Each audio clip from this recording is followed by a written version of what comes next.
ma'am ngasi video se ko haidi sigi manifestation se akoina sugar manifestation aina kawe ko adi mamang da su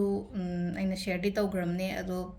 video se yamandana nanjanna gi bada khangau da basu yaw bane ko ado duna haidi si se tawbi be ai ko si se taw se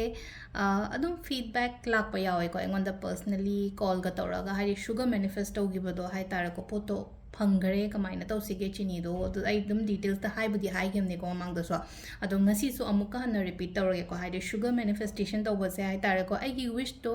fulfill oira kan da ko chini se haidok pi ho ba haidok pa haraga ti ko haidi dustbin da kai da na te ko haidi pambi gi makhong gumba kai gumba da hai tare ko maina haijan bi ba haidi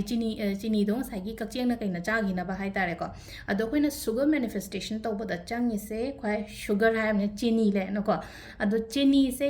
athumba potne na athumba haraga di lai da so athumba zu katle aduga haidi ahauba potne ba haidi marom da haraga di ko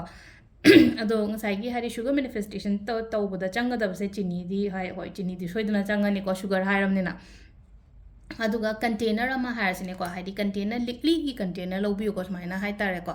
likli gi jar ko haidi makhum pan bagum balo haidi leitraga upai shoi leitraga budi haidi plate amana natraga kainom na khumjala phajana che na khumjala thambiro ko plate natraga haidi natraga mathak ta phi ama kupsalaga haidi nakan sida haidi lang kai kai ki shan bani khangde main to biba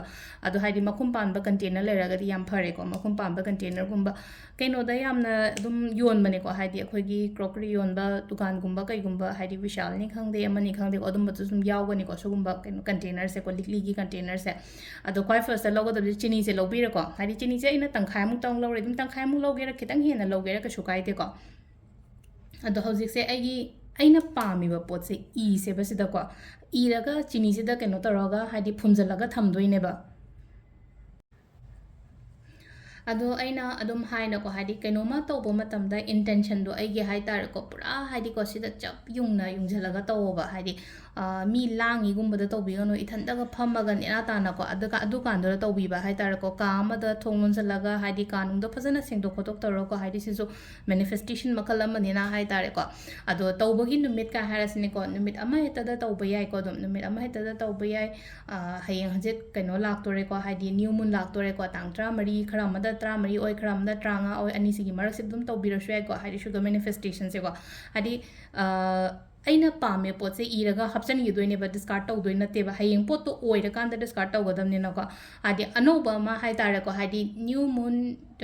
new beginning haina dum haina ko aduda hojik aina aigi life sida pami se kari no adugi matungi na hai tare ko hadi ama heta ibe yai ko haidi akhoi ama heta ibe thabak ki ira shuai income ira shuai naba gi ira shuai relationship harase ko relationship sidang sai gi hanga ko ya ko haidi aina husband wife khatang gi natabada su hai tare ko ngasai gi imung gi family mama ga macha ga haidi sum mama na ga ngang ba ga ta da ba gum ba su yaw ba yawi na ko haidi ai gi cha du ga relationship yam phahaning ba kholaning ba dumaina su yaw imung manung nu shina na ba su haira su ko aduda su hai aduda su dum i ba yai ba ko ado sum example oina hapetang sum saida haidi ige ko income harasine ko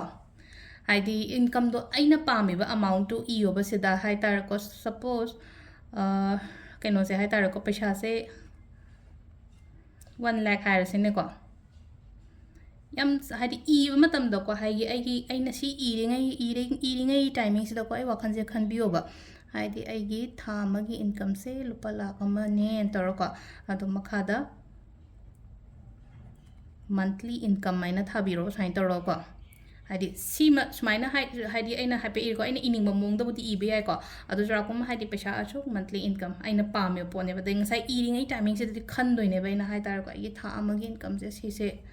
lakh na ba ina hai tar ko haidi lakh pa haure ko kaina wakhan je du maina khan be ko haidi si sina haidi paisa gi oina leire ko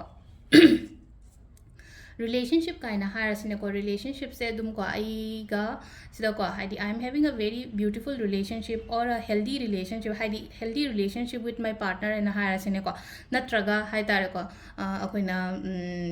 aigi partner to ga relationship yam phare hana dagi haraga di hai tare ko aigi relationship husband ga relationship yam phare haina dumaina da irasoi ko meteron de irasoi ko aduga health ki matang daga harasine ko health to sudum tawi bi ba aina aigi parents ki ꯗꯃꯛꯇ ꯇꯧꯕꯤꯕ ꯌꯥꯏ ꯑꯩꯅ ꯑꯩꯒꯤ ꯍꯁꯕꯦꯟꯒꯤ ꯗꯃꯛꯇ ꯇꯧꯕ ꯌꯥꯏ ꯑꯩꯅ ꯑꯩꯒꯤ ꯋꯥꯏꯐꯀꯤ ꯗꯃꯛꯇ ꯏꯆꯥꯒꯤ ꯗꯃꯛꯇ ꯇꯧꯕ ꯌꯥꯏꯑꯕ ꯁꯨꯝ ꯍꯥꯏꯗꯤ ꯁꯤꯁꯦ ꯍꯥꯏꯇꯥꯔꯦꯀꯣ ꯁꯝꯅ ꯍꯥꯏꯔꯕꯗ ꯍꯥꯏꯗꯤ ꯅꯨꯄꯥꯗ ꯍꯥꯏꯔꯨꯕ ꯃꯇꯝꯗꯗꯤ ꯍꯥꯏꯗꯤ ꯊꯥꯖꯗꯕꯁꯨ ꯑꯗꯨꯝ ꯌꯥꯎꯋꯦꯅꯀꯣ ꯃꯤꯁꯦ ꯑꯗꯨꯝ ꯅꯨꯄꯥꯒꯤ ꯑꯣꯏꯔꯣ ꯅꯨꯄꯤꯒꯤ ꯑꯣꯏꯔꯣꯀꯣ ꯍꯥꯏꯗꯤ ꯈꯤꯇꯪ ꯕꯤꯂꯤꯞ ꯇꯧꯗꯕꯁꯨ ꯍꯥꯏꯗꯤ ꯑꯩꯅꯗꯤ ꯊꯥꯖꯔꯦꯕ ꯄꯣꯠꯁꯦꯀꯣ ꯑꯗꯨ ꯇꯥꯔꯒꯗꯤ ꯑꯩ ꯏꯕꯤꯌꯣꯕ ꯁꯤꯗ ꯑꯩꯅ ꯏꯕꯤꯕ ꯍꯥꯏꯇꯥꯔꯦꯀꯤ ꯑꯩꯒꯤ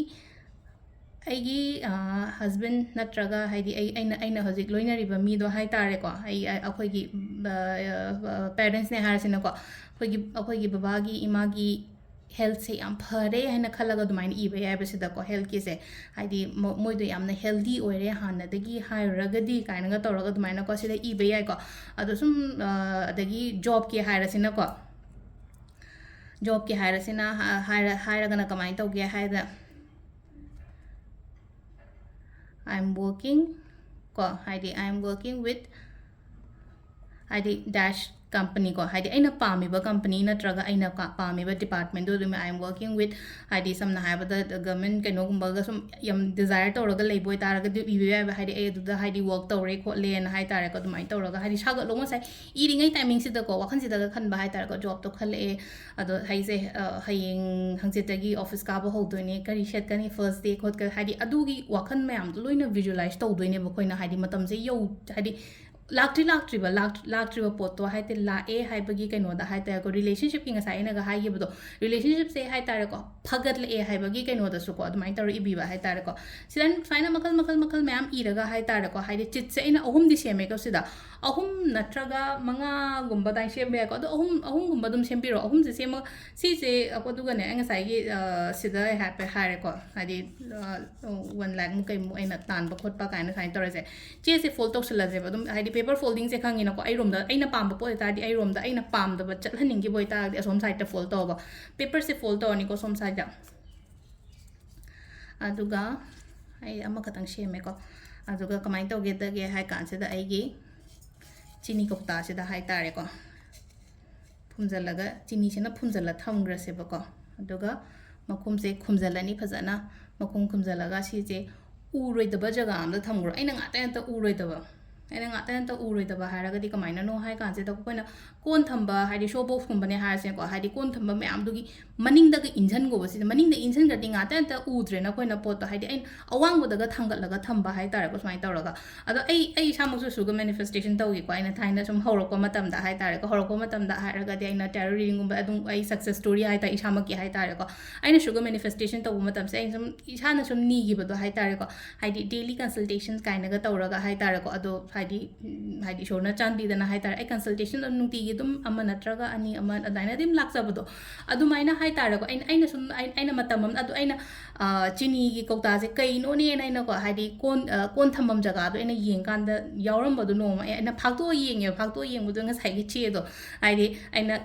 ꯀꯟꯁꯜꯇꯦꯁꯟ ꯗꯦꯂꯤꯒꯤ ꯂꯥꯛꯅꯕ ꯀꯥꯏꯅ ꯇꯧꯗꯣ ꯍꯥꯏꯗꯤ ꯑꯩꯅ ꯃꯇꯝꯗꯨꯗ ꯏꯈꯤꯕꯗꯣ ꯍꯧꯖꯤꯛꯇꯤ ꯑꯗꯨꯝ ꯍꯥꯏꯇꯥꯔꯦ ꯀꯟꯁꯜꯇꯦꯁꯟꯁ ꯑꯣꯏꯔꯣ ꯑꯃ ꯑꯣꯏꯔꯣꯀꯣ ꯑꯩ ꯍꯧꯖꯤꯛꯇꯤ ꯑꯗꯨꯝ ꯍꯥꯏꯗꯤ ꯅꯣꯡꯃ ꯅꯤꯅꯤꯒꯤ ꯃꯇꯨꯡꯒꯤ ꯐꯥꯎꯕ ꯀꯟꯁꯜꯇꯦꯁꯟ ꯑꯗꯨꯝ ꯂꯩꯌꯦꯕ ꯑꯗꯨꯅ ꯍꯥꯏꯗꯤ ꯋꯔꯛ ꯇꯧꯗꯕ꯭ꯔꯥ ꯍꯥꯏꯔꯒꯗꯤ ꯇꯧꯋꯦꯕ ꯁꯨꯒꯔ ꯃꯦꯅꯤꯐꯦꯁꯇꯦꯁꯟꯒꯨꯝꯕ ꯑꯩꯈꯣꯏꯅ ꯇꯧꯕ ꯈꯣꯠꯄ ꯁꯤꯒꯨꯝꯕ ꯃꯌꯥꯝꯁꯦꯀꯣ ꯑꯗꯨꯗꯨꯅ ꯍꯥꯏꯗꯤ ꯐꯦꯠ ꯊꯝꯕꯤꯌꯣ ꯍꯣꯠꯅꯕ ꯂꯦꯞꯄꯤꯒꯅꯣ ꯊꯕꯛ ꯇꯧꯕ ꯃꯇꯝꯗꯀꯣ ꯍꯥꯏꯗꯤ ꯃꯦꯅꯤꯐꯦꯁꯇꯦꯁꯟ ꯇꯧꯕꯤꯌꯣꯀꯣ ꯃꯦꯅꯤꯐꯦꯁꯇꯦꯁꯟ ꯇꯧꯕ ꯍꯥꯏꯗꯤ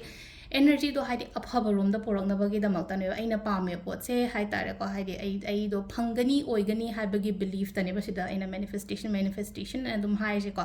अदु सिसे अदुम हयेंग तौगेरा नत्रगा हाइदि सुम न्यू मून द तौनिंगब्रा को न्यू मून द तौरगना हाइदि एनर्जी दो न्यू मून गे एनर्जी सुम लेरेनको अदुइना अदुम तौबिबायको हाइदि शुगर मैनिफेस्टेशन से लोइनमक हाइतारेको एग्जाम गी ओइरो नत्रगा थबकी ओइरो रिलेशनशिप ओइरो नाबगी ओइरो हाइदि लोइनमक तौबियायको अदु अइना इनिंगिबा पोतो ngसाई चित्तुद इरगा सुमाइना हापचनगदब खतंगनेबा यामना लुबा नत्रगा यामना केनो तौबा मैनिफेस्टेशन नतेबको